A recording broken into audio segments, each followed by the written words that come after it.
Kita akan adakan perhimpunan agung tahunan yang ke-6 Bersatu Malaysia. Yang ini adalah satu perkara yang penting yang diputuskan dalam perlembagaan parti kita. Dan lebih lagi kerana untuk PAT ini kita akan mengambil kesempatan dan peluang untuk pertamanya saya menyampaikan ucapan dasar kita yang akan dibahaskan. Ada usul-usul juga akan dibahas termasuk usul Palestin. Tapi yang ketiganya ialah untuk kita meneliti balik apa yang telah pun berlaku dalam tempoh setahun lebih yang lepas, menilai pencapaian kita ataupun kelemahan kita. Itu biasa kita buat. Dengan tujuan akhirnya parti ini akan menjadi lebih kukuh, lebih mantap, lebih padu dan lebih berkesan. Tidak dapat dielakkan pastilah untuk kita menilai prestasi kita menghadapi PRU. Itu satu pencapaian yang besar dalam rekod Bersatu sejak tertubuh. Kita menang 31 kursi parlimen. Patutnya 34 macam kes di Sabah tu. Itu satu hal. Dan gabungan kita dengan PAS, macam mana kita tahu dalam PRU itu telah meletakkan kita antara parti politik yang terbesar yang mewakili rakyat Malaysia, khususnya orang Melayu. Daripada rekod pencapaian PAS dapat 43 gitulah, tak silap saya ya. Jadi ini satu yang kita akan bicarakan. Tapi kita sudah membuat postmortem, kita menilai kekuatan kita, kelemahan kita di tempat mana, degree mana. Itu satu. Kemudian PRN yang baru selesai, itu juga kita akan bentang rekod pencapaian kita. Kita menang lebih 60% daripada kursi-kursi yang dipertandingkan. Kita dengan PAS dan dengan Gerakan. Gerakan menang 1 kursi. Itu rekod juga sebenarnya tu. Bersatu kita menang 60 kursi. Sebagai contoh negeri Selangor kita menang 22 kursi, hampir membentuk kerajaan.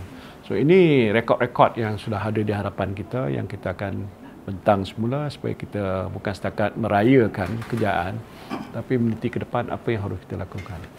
Tapi penting juga ini satu kesempatan untuk kita nilai negara kita, situasi negara kita. Apa yang telah dibuat oleh pihak kerajaan perpaduan hari ini. Apa perkara yang telah selesai dan banyak perkara yang tak selesai. Rasa tak puas hati, kebimbangan. Ini saya fikir pemimpin akar umbi akan menyuarakan. Mereka datang dari seluruh pelosok negara untuk tahu apa yang dihadapi oleh rakyat di bawah. Kesusahan, kesulitan, malahan kegagalan kerajaan yang ada hari ini untuk menyelesaikan masalah rakyat. Ekonomi tak bangkit, isu pelaburan meredum, nilai ringgit jatuh, barang melambung naik. Tak nampak kesungguhan untuk menyelesaikan masalah. Dan saya fikir tergambar nanti dalam perbahasan tentang isu-isu yang mereka hadapi di bawah. Perkara lagi yang penting saya nak menyatakan kita nak menjadikan parti kita Bersatu sebuah parti untuk dekad ke-21, 21st century parti. Bermakna kita tak boleh hanya terikat dengan lingkungan situasi sekarang sampai 2-3 tahun. We want to be the party that represent Malaysia and Malay of the 21st century.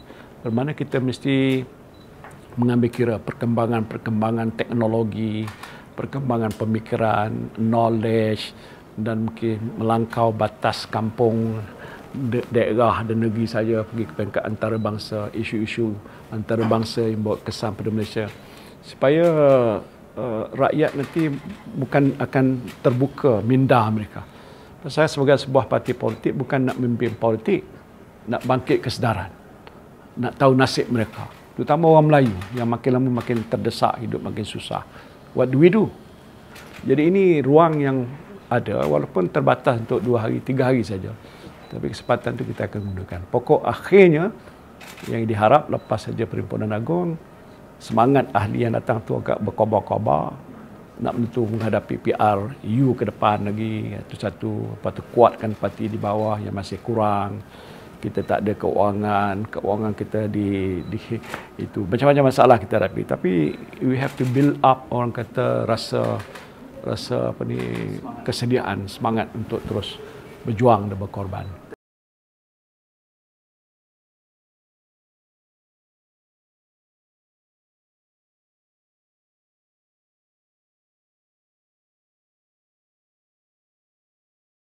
Satu, apa yang diperjuangkan oleh Bersatu. Walaupun kita sebut ialah perjuangan kita ialah untuk bangsa Melayu, pribumi dan sebagainya, tapi kita berjuang untuk semua. Terbukti waktu saya memimpin negara sebagai Perdana Menteri PN, tapi datang dari Bersatu. Apa yang kita lakukan? Saudara boleh orang kata melihat sendiri pencapaian kita, cara kita bekerja, menyelesaikan masalah COVID, bantu dapat vaksin, ekonomi negara, bantu orang susah. Itu sebab itu dipanggil kita ni kerajaan prihatin waktu itu. Sampai saya digelar Abah. Saya tak minta tapi orang panggil saya Abah. Apa sebab? Pasal mereka melihat ini ada rasa dia orang rasa kita ni buat sesuatu yang mereka mahu. Itu yang bagi saya adalah amat penting. Jadi sebab itu ke depan ni ialah yang saya sebut tadi, kita kena cari jalan bagaimana nak perkokohkan lagi. Saya belum berpuas hati, tapi kita kena buat lebih daripada apa yang kita telah buat pada masa-masa yang lepas.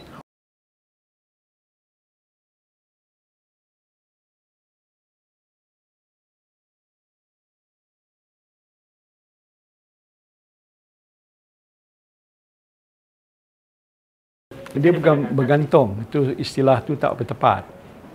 Ini strategi. Hakikat pertamanya, tak ada satu parti politik boleh menang dan bentuk kerajaan hanya dengan sebab dia saja. Contohnya PAS. Dia lebih lama, dah tubuh 72 tahun. Tapi tak cukup bilangan untuk bentuk kerajaan kebangsaan nasional. Betul tak? Sebab tu kita ada gabungan. Bersatu pun.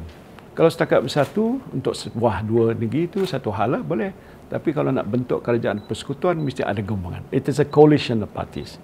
Jadi pencapaian bersatu ataupun PAS dalam konteks Perikatan Nasional itulah adalah kerana itu. Ialah kerana satu, ideologi kita, apa yang kita perjuangkan, satu, prinsip perjuangan kita, mendukung perlembagaan kita, lepas tu keprihatinan kita, apa-apa yang kita dah buat dan terbukti 17 bulan saya memimpin negara, orang melihat itu sebagai satu contoh bahawa parti that can be trusted. Sebuah parti politik yang boleh dipercayai pasal kita tak berbohong, kita bertindak secara ikhlas, kita berjuang atas dasar perjuangan itu. Jadi itu yang sebab itu. Jadi tak betul. Kalau katalah PAS saja, PAS pun mengakui dalam bincang kita mengatakan kalau tak kena gabungan kita PAS dengan Bersatu, to a lesser extent gerakan, majoriti mereka tak melonjak naik sebesar itu. Tanyalah kawan-kawan kita yang dalam PAS. Betul, dulu dia dapat 10,000, sekarang dia dapat 40,000. Datang dari mana? Kalau kata setakat ahli PAS, dah semua dari situ. Tapi kerana ramai Melayu yang belum jadi ahli parti politik, kerana melihat PN dan Bersatu dan saya ada di situ, maka mereka rasa agak lebih yakin. Itu sebab kejayaan dia. Jadi tak boleh kata kami bergantung pada PAS. Ataupun PAS kata dia bergantung pada Bersatu. We work together. Saling menolong antara satu. Itu tujuan coalition. Tak boleh kata buat sendiri saja. Kalau PAS bertanding, PAS saja. Bersatu bertanding, satu saja. Tak ada lah. Kita we work together. Itu tujuannya. Jadi tak berapa tepat mengatakan kita bergantung. Kita saling bergantung tu lebih tepat.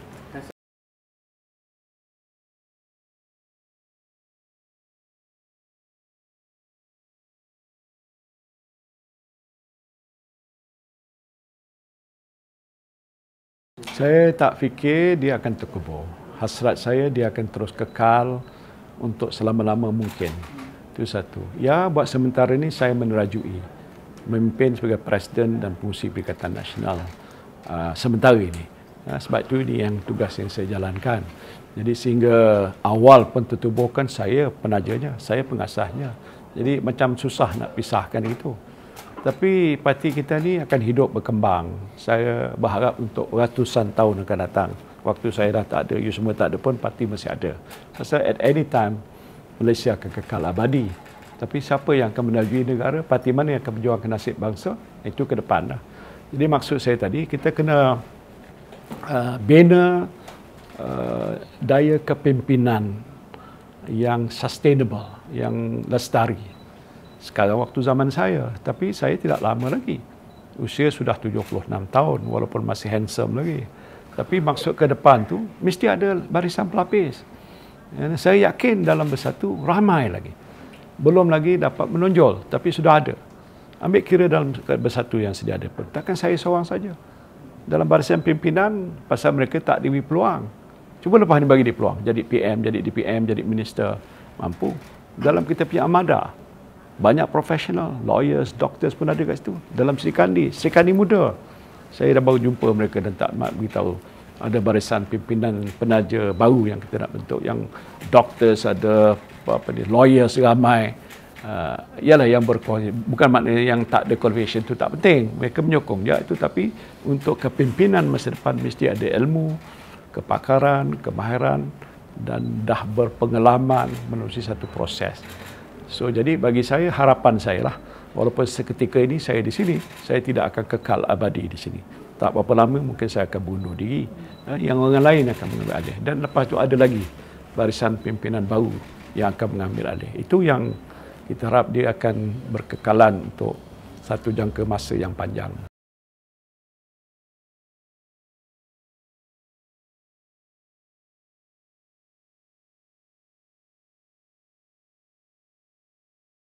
Itu amalan demokrasi dalam parti. Kita tangguhkan 18 bulan pasal ada pilihan raya dah selesai. Kita akan tetapkan nanti tarikhnya bila akan diadakan pemilihan parti yang kita tangguhkan itu. Soal yang akan berbangkit kerana itu adalah sistem demokrasi. Siapa saja boleh bertanding apa saja jawatan ikut peraturan dalam parti kita. Ya, tak ada sekatan, tak ada halangan. Soal yang berbangkit, saya bertanding lagi tidak? Nantilah saya akan fikir dan kita fikir bersama-sama macam mana. Mungkin dah sampai masa, dah ada orang mengambil alih. Jangan berebut, jangan bergaduh-bergaduh. Ini kita orang kata berpakat sama sendiri. Itu saya sebutkan tadi pun dan sebuah media lain begitu. Pasal kalau ikut tokoh kepimpinan yang ada tu, di depan meja inilah barisan tu tak ramai, 10 orang. Panggil duduk, datang kat rumah saya makan. Okey, kalau saya nak bersara, bila masa, I think you take over first. After you will be you. After you will be you. Contoh je. Kalau boleh bincang, mana lebih baik. Bermakna kalau ada pun pemilihan tapi tak menimbulkan perbalahan, kesannya perpecahan. Itu kita tak mau melihat. Kalau dia pecah, dia berpecah sampai bila-bila. Ada tim A, tim B, tim C, tim D ni. Saya tak berkenan dengan itu. Pasal kita semua sama. Tapi kena bentukkan kesefahaman, kerjasama, bersedia untuk saling tolak ansur dan sebagainya. Itu kita harap akan kita lakukanlah.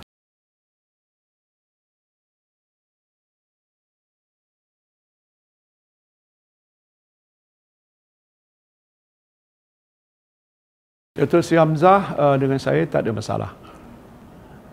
Datuk Seri Hamzah adalah Setiausaha Agong yang dilantik oleh Presiden. Kadang orang lupa. Mana kalau Presiden lantik, dia duduk situ. Kalau Presiden tak lantik, dia tak duduk situ. Bukan saya nak buat apa-apa pun. Itu maksud saya tadi. Jadi ini cerita-cerita bagi mereka yang sengaja nak buat cerita. Supaya timbul keadaan ketidaktentuan. Tapi bagi saya tak ada masalah, kita bekerja sama baik. Semalam pun dia datang jumpa saya, bincang macam-macam. Kami bersemuka berdua, kadang-kadang ramai-ramai, bincang sama-sama. Pasal ada perasaan saling hormat. Pasal Datuk Seri Hamzah perlukan panduan daripada saya. Dia tak boleh memandai-mandai. Dalam arti kata mana, Setiausaha Agong, kalau saya lantik you pun boleh jadi Setiausaha Agong. Jadi maksud saya tadi bukan saya nak perkecil apa, mana itu hubungan kita. Ya, dingin tu setengah orang lain kata hangat. Tak ada masalah. So ini semua kenyataan politik lah.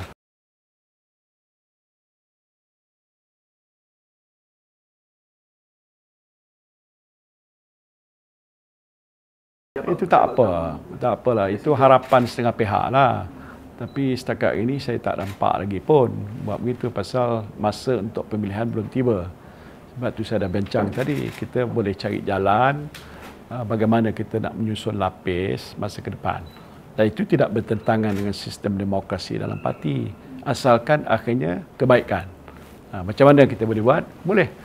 Dan saya fikir saya berupaya sebagai tokoh dan pengasas untuk cari jalan.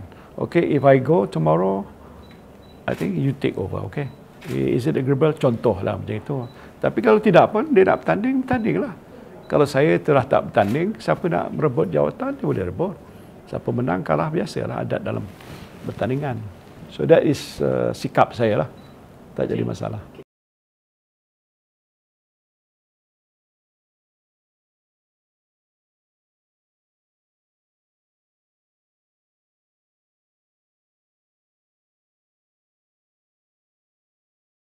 Ya, pertamanya saya tak gemar perkara itu berlaku. Tak endorse. Malahan tindakan mereka itu bertentangan dengan dasar parti. Mana boleh kata saya sokong Datuk Seri Anwar dan sokong parti? Mana boleh? Orang kata biasanya kesetiaan tidak berbelah bagi. Ini dah berbelah bagi, bermakna tak setia dah tu. Tapi tak apa, kita ada cara-cara menguruskan hal isu seperti itu yang kita telah buat. Pasal dia kata dia ni tak ada peruntukan, apa susah. Takkan dia seorang aja.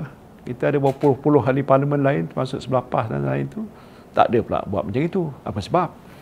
Nah, saya fikir ada sebab-sebab tertentu yang kita sebutkan. Ramai yang datang jumpa saya pun semalam tadi, dia orang telefon saya ambil gambar dia. Ya, kata kalau nak itu saya boleh bantu. Yang berhormat ada bincang di parlimen, saya dengar ucapan yang berhormat ini, tak ada itu, tak ada ini. Jumpalah, kita jumpa, bercakap. Nak pindah hotel. Ini cara modus operandi mereka bukan untuk memperdaya ataupun mempengaruhi, depend on what you melihat dalam konteks apa. Jadi bagaimana bila ada kenyataan mengatakan mereka ni ada yang diugut, ada. Ugut kalau tak itu, kami akan heret ke muka pengadilan sebagai contoh. Kalau nak dapat ini, kena sokong. Dan itu. Dah ada banyak. Dia tidak mengaku satu hal, tapi yang mereka dah cerita pada saya, dia tak boleh. Dan bila kita buat statement itu, kes yang pertama pun kita sebut tarikh kan. Ada seorang usahawan toke Cina berbelah Tan Sri, itu bukan bohong, ada. Tapi dah dilapor pada polis, bila polis siasat sama sekali. Tapi yang saya nak sebutkan, kita tak condone hal sebegini, mencemarkan nama baik kita. Pasal mereka menang atas tiket Perikatan Nasional, majoriti Melayu sokong. Kenapa buat hal begitu? Sebab tu kita terpaksa hadapkan dia ke muka lembaga disiplin dan jatuhkan hukuman bagaimana yang telah pun kita buat. Itu yang tindakan yang kita ambil lah, supaya perkara ini tidak akan berterusan berlaku.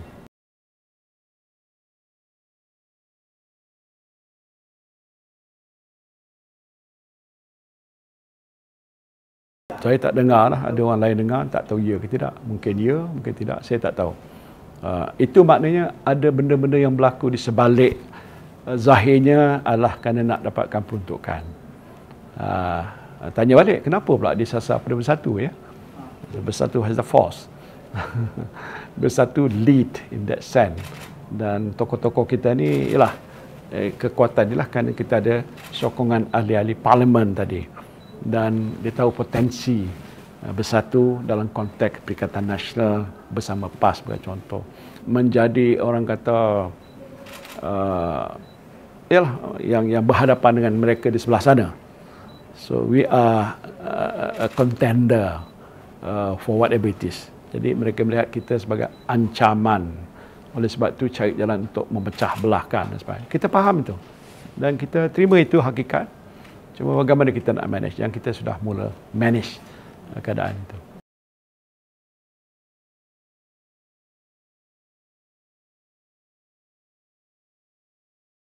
Kita dah ambil langkah, tak payah kita umumkan. Kita harap mereka yang lain berbaki itu tidak mengambil tindakan yang sama. Satu, kita dah berjumpa 2-3 kali menjelaskan ini perbuatan tak baik. Actually saya jelaskan, tindakan itu membunuh diri sendiri.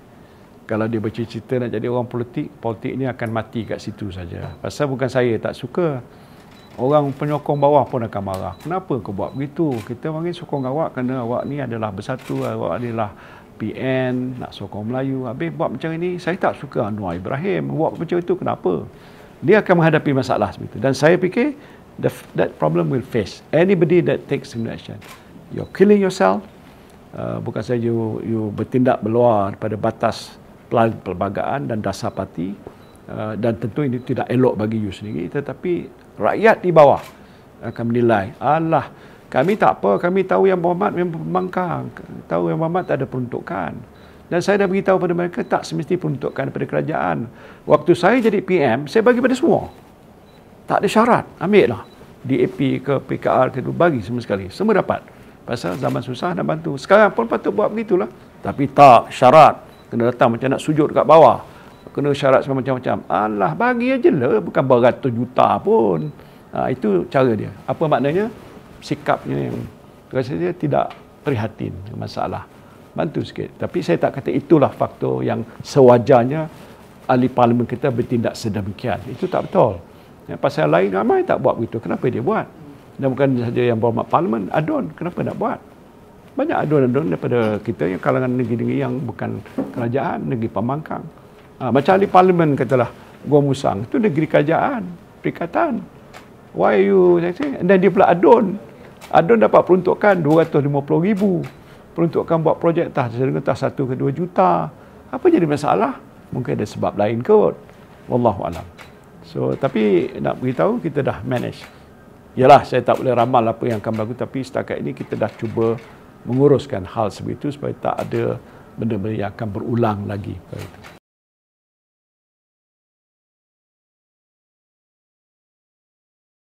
Saya harap begitulah. Tapi kalau ada seorang dua bangun pagi dia tak termimpi apa. But I hope it is a lesson learned. Satu pengajaran yang perit bagi kita, tapi kita kena ambil kira tu. Tapi kita kena manage lah ya.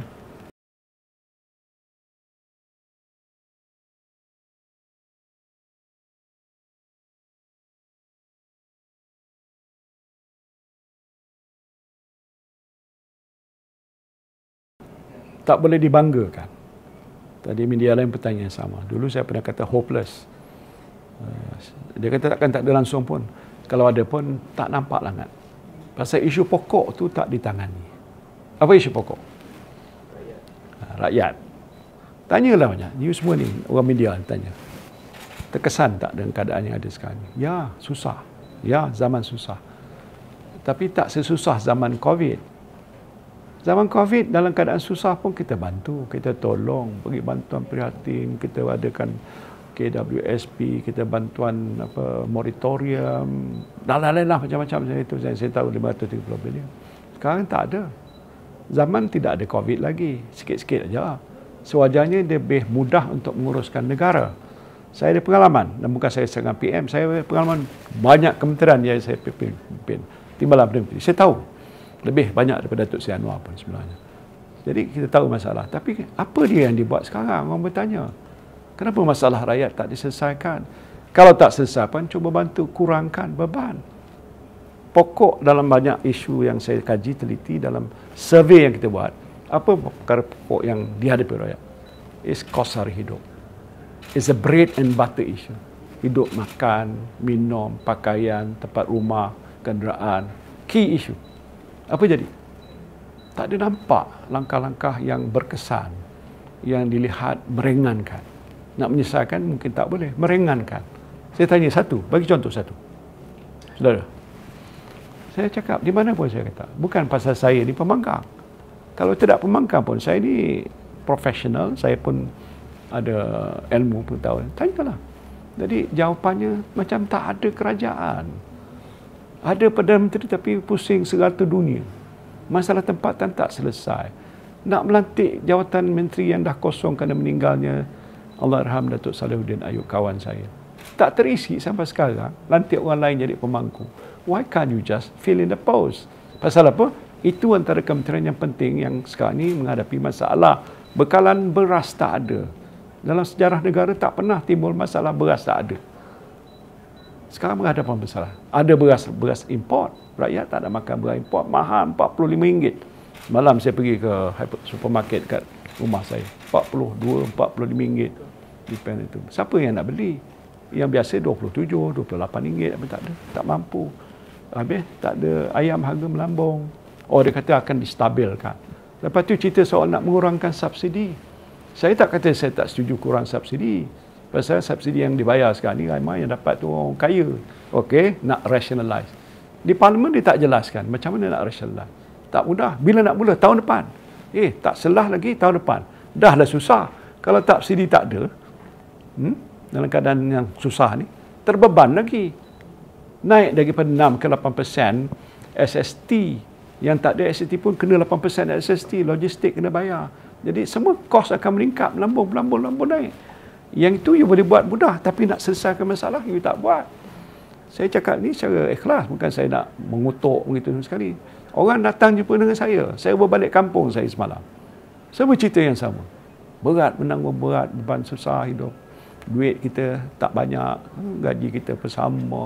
Lepas tu besok nak pergi sana ke sini pun tak ada duit. Minyak kata nak turun, tak turun-turun. Ini apa dia? Cakap bohong, janji tak ditunai. It is not an indication of a good government. Apalagi kalau isu nasional, soal ekspor merosot. Nilai pelaburan merosot. Ringgit merosot. Ini indikasi bahawa kita tak menguruskan ekonomi negara dengan baik. Yang saya lagi takut, tahun depan lagi teruk. Kalau kita dah andaikan, dan ada juga laporan antarabangsa mengatakan tahun depan sudah mula recession, global recession. Malaysia tak tekun ni. Kalau kita dah tahu begitu, what are we doing now to mitigate atau nak mengurangkan kesan daripada resesi tadi? Itu isu besar. Kalau saya kena ada satu cabinet committee duduk selalu bincang macam mana nak manage. Tengok sektor. Wah, begitu sekali. Ada dengar Perdana Menteri cakap macam ni? Keluar kenyataan cakap apa? Cakap semacam. Di Parlimen cakap. Dia tuduh saya belanja 500 million untuk mempromosi diri saya. Nampak tak muka saya terpampang masa zaman COVID? Orang sakit ke hospital ada, saya pergi hospital ada tak naik poster apa? Dia kata saya belanja. Pembohongan. And he spoke in Parliament. Saya dah nafikan, saya tak ada. Bila tanya seorang menteri yang bertanggungjawab, saya belanja 180,000 je, main 60 million. Dia belanja dekat 400 million, 400 ribu lebih juta ringgit. Lepas tu dia kata dia belanja 74 juta lagi. Macam mana buat tuduh pada saya walaupun kau tak suka aku, jangan berbohong. Saya bukan manusia begitu. Saya tak pernah lihat bukan emosi ni, just explain the whole thing. But the fact is not about me. Apa soal yang dihadapi oleh rakyat? Apa yang dah tolong?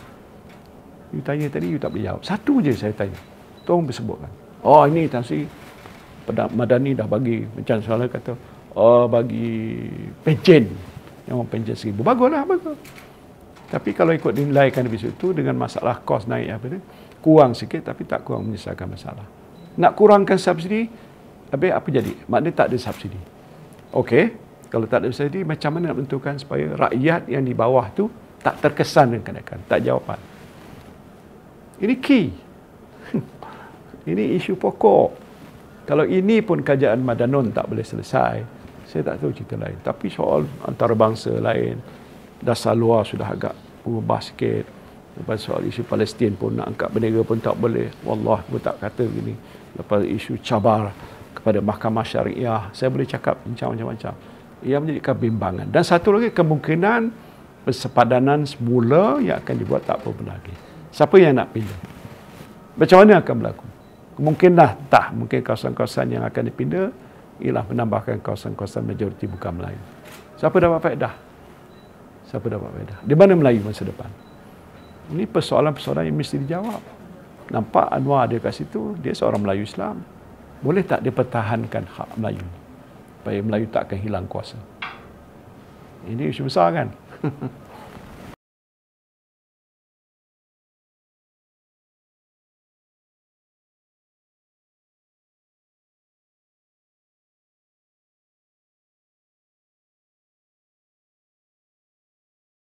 Ya, betul apa yang cakap. Yang itulah rakyat dah mula fikir. Dia balik sekejap, lepas tu terbang balik. Balik sekejap, terbang balik. Bukan saya kata tak boleh. Kalau saya lah duduk situ, dalam keadaan negara berhadapan masalah, macam zaman COVID, saya terbang tak? Tak terbang. Saya pergi Indonesia, saya pergi Brunei, Singapura jumpa dekat sepadan. Johor. Pasal apa? Kalau saya nak terbang, saya boleh terbang. Saya Gelembung tu, saya boleh pergi. Tak pergi, pasal masalah zaman susah. Patutnya kalau ini Perdana Menteri tahu, dia wakil lah kalau nak pergi pemesyuarat. APEC tak pergi, I want to sit and settle the problem that the rakyat is facing now. Kenapa dia tak buat? Oh, nak jadi glamour supaya dia diiktiraf sebagai tokoh dunia. Apa mana tokoh dunia yang gagal dalam negara sendiri? Siapa menilai dia? Jaya tak jaya bukan orang US. Bukan Presiden Amerika, Presiden China. Rakyat Malaysia. Pasal 5 tahun sekali, you akan hadap balik. Tengoklah macam mana 5 tahun ke hadapan. Orang sokong ke tak sokong?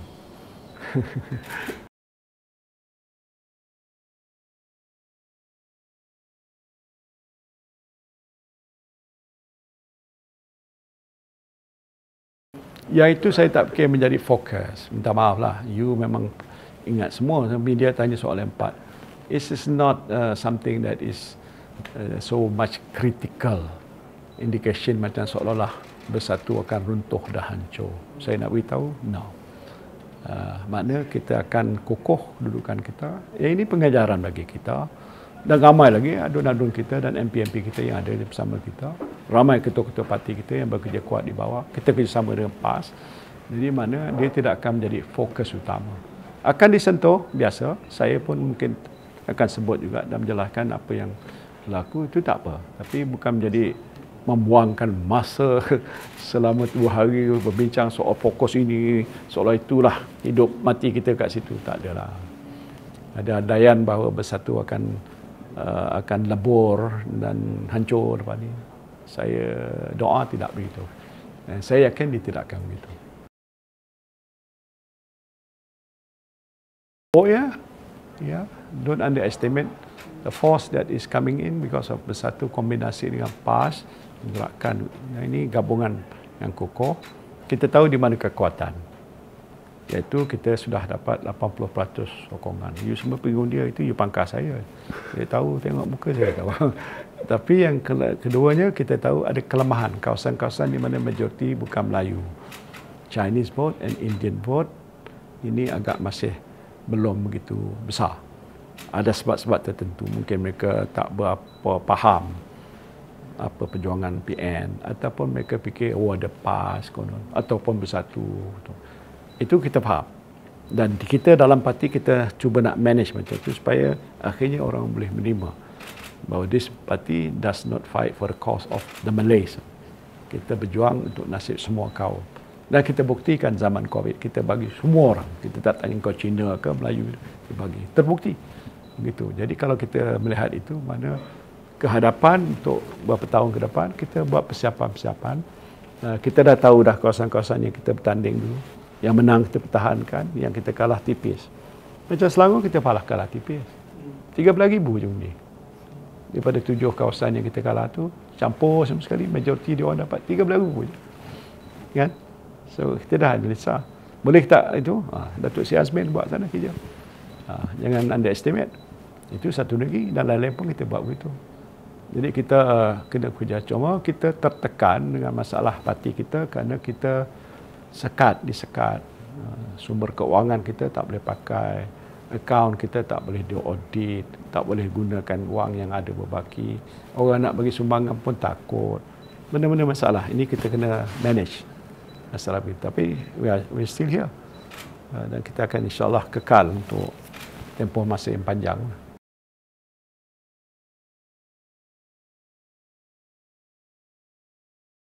Dia begini, PAS pun faham dan kami pun faham dan Bersatu dan lain begitu. Dan faktanya ialah tidak ada mungkin satu parti politik boleh tubuhkan kerajaan pusat. Betul tak? Pernah berlaku tak satu parti, even during BN meantime, UMNO boleh tubuh kerajaan sendiri? Tak ada. Dia terpaksa gabung. Sebab itu hakikat ini dalam situasi politik Malaysia pelbagai kaum ini. Sebab itu kita kena gabung. Sebab itu terbukti bila kita bersatu, kita kuat dan kita kokoh.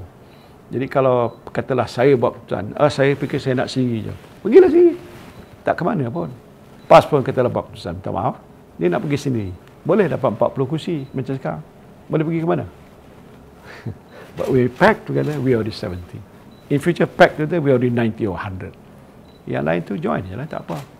Jadi, sebab tu atas dasar itu, hubungan PAS dengan Bersatu ni abadi.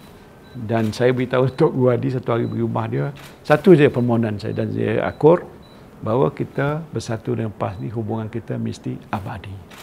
Pasal kita akui kalau kita tak buat begitu, kita tak sampai ke mana. Hajat dan niat kita nak bina sebuah kerajaan yang baik, baldatun tayyibatun wa rabbun ghafur, tak akan terjadi. PAS akui kita Bersatu. So, we work together.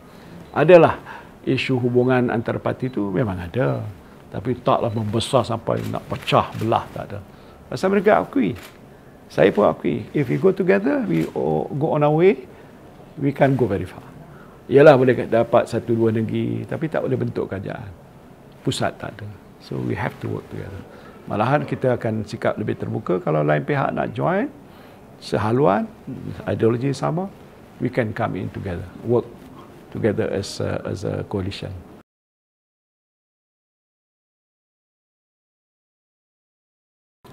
Sudah masih makin mesra. Pasal baru maklumlah kan, ada dulu tak berapa kenal. Sekarang ni sampai ke akar umi bila dia buat majlis, satu buat panggil apa datang. Ya, macam dah ada. Itu. Yang ini dibina. Dalam tempoh masa ke depan ni akan terbina mana lebih mesra, saling bantu membantu. Tapi perlu masa lah. Pasal baru setahun dua ni agak dia ada lagi kelompongan yang perlu diisi lah.